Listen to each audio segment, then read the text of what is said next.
Oh, this is Patrick. Welcome to Chart Built Wealth, profitable investing with technical analysis.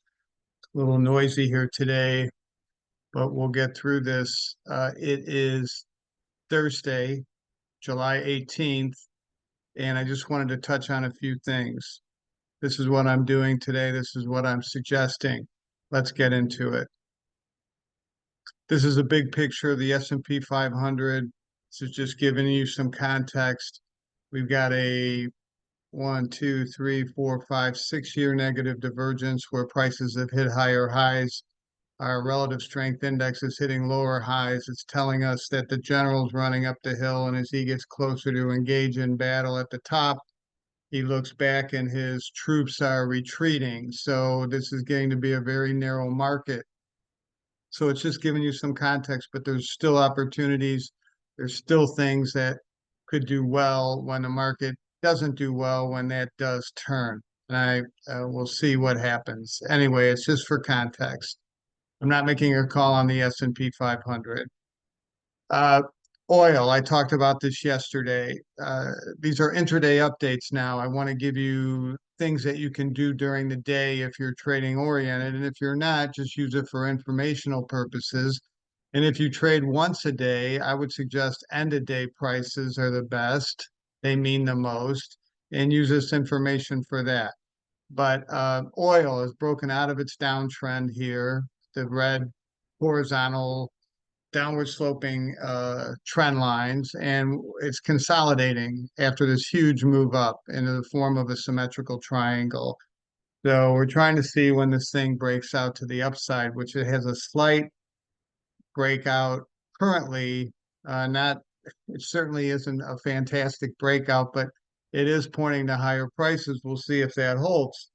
One other thing is my simple cycle analysis connecting all the lows here is suggesting that we're going into a year and a half of an uptrend in oil prices. So we'll see what happens with that.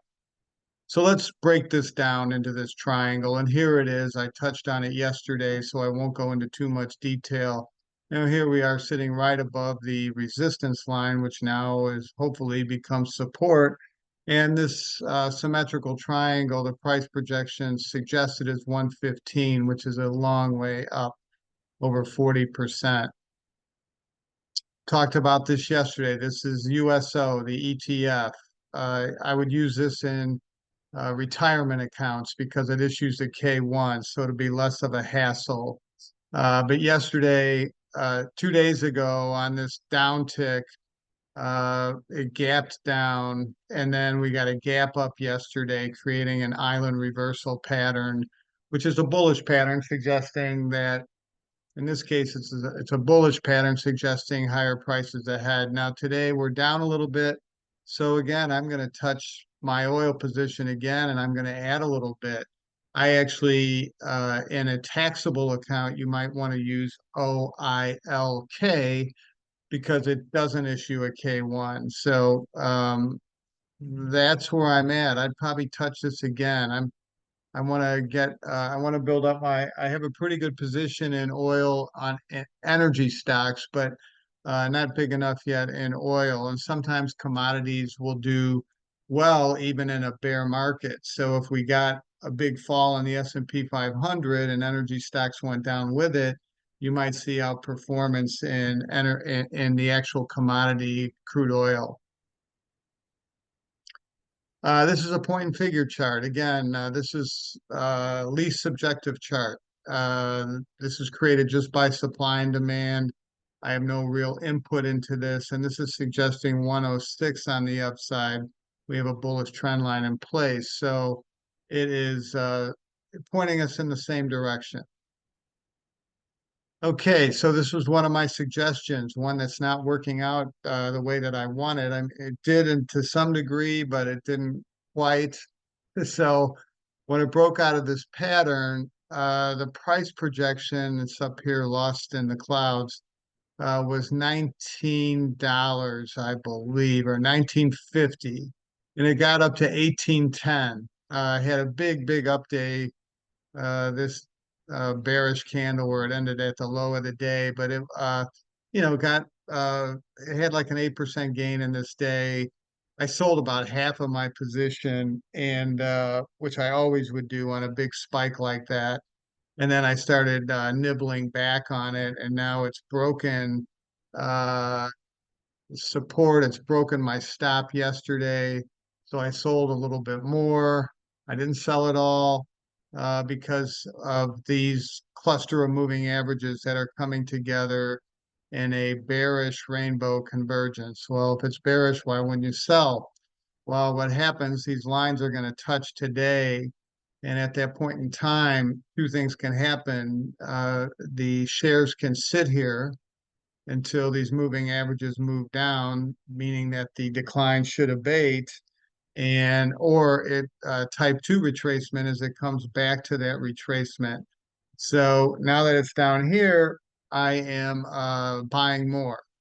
So I'm buying more with the thought that possibly this can recover up to 16. If it gets to 16, I'll sell some. If it can get through 16, it means that it could go higher. So you can see we got kind of climactic selling here going on after the climactic buying.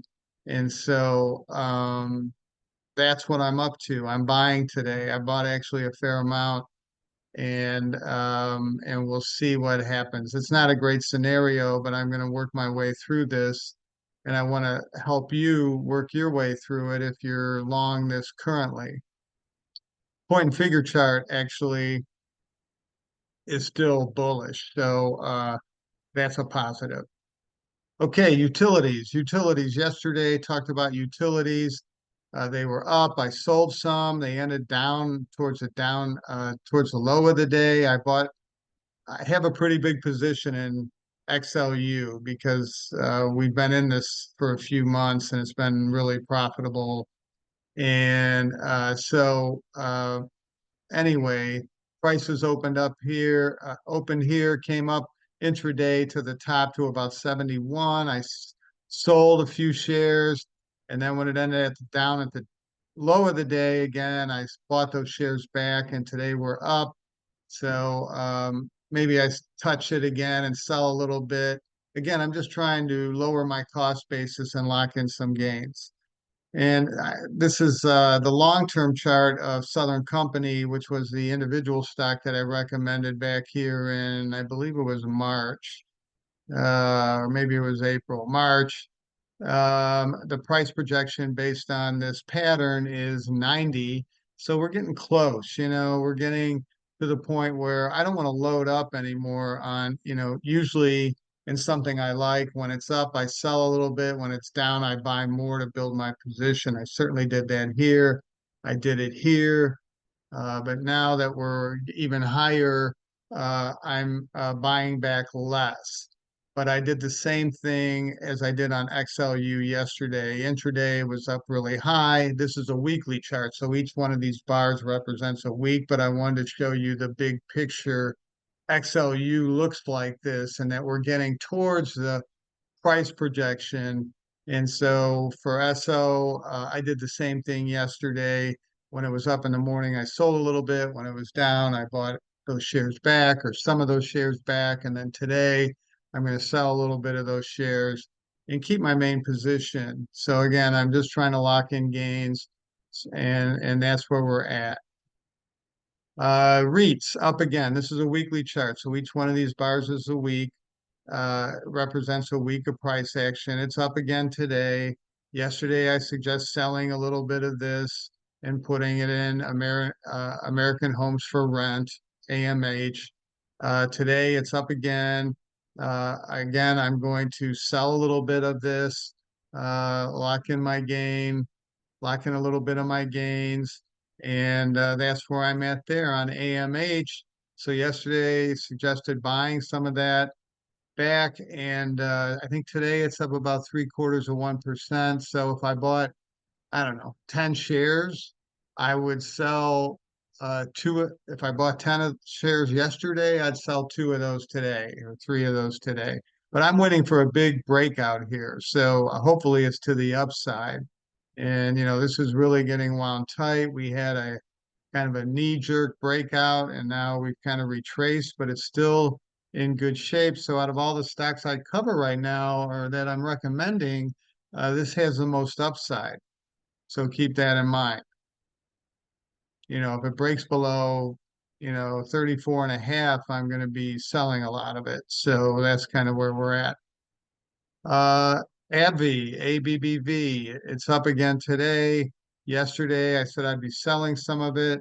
Today, I'd sell a little bit more. I'm just touching this. I'm selling a couple of shares, and I think it's got another high in it. The potential for this pattern is 195. So I don't want to sell too much, but I do want to touch it when it's up.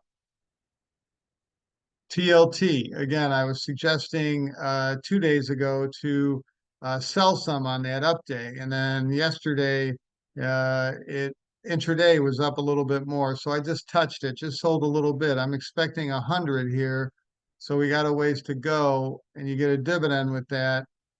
Today it was down in the morning. You might want to touched it and bought a little bit. Uh, I got quite a bit in fixed income, and I want to sell some of it. I want to lessen my exposure more than increase it at this point in time. Copper, this is not going real great right now, but I'm okay with it. So bought it here, sold it here, bought it back here, and now we're down a little bit. So I'm okay with it. When I do an Elliott wave count here, uh, 1, 2, 3. This is a fourth wave pullback. We should have one more high, I'm hoping. So it's on the daily chart. This again is a weekly chart. Each bar represents a week. On the daily chart, we're getting oversold. So let's see if I have that chart. No, I don't have that chart. But it's getting oversold. So like today, it was down, I think like 2% or something. So I'm just touching it. I'm buying a little bit, just adding to my position a little bit. I don't have anywhere near the size that I had on this initial buy where the reward to risk was so big. I have a lot less than that, probably half the position that I had back here. So copper, I don't see a reversal pattern yet to the upside, but I'm touching it. I'm just buying small amounts. GDX, gold miners. Again, it was up big this week earlier. I think yesterday was up over 3%. I would have been selling some of that. Today, the last 2 days, it's 2 days ago, it was up 3%. Last 2 days, it's been down. So we're down, I don't know, 3 or 4% from this recent high. And I touched it. I bought a few shares. We got supposedly a lot of upside here, projection of 50. So it's not as good of an entrance as we had down here. So I don't go in too big, but I do touch it. I'm on this pullback, I'm going to buy a little bit. I hope you like these intraday updates. They're pretty trading oriented, but the big picture is also really helpful, I would think, for an investor, a longer term investor. So thank you for watching Chart Built Wealth. Please like and subscribe so you get these intraday, and thank you for watching.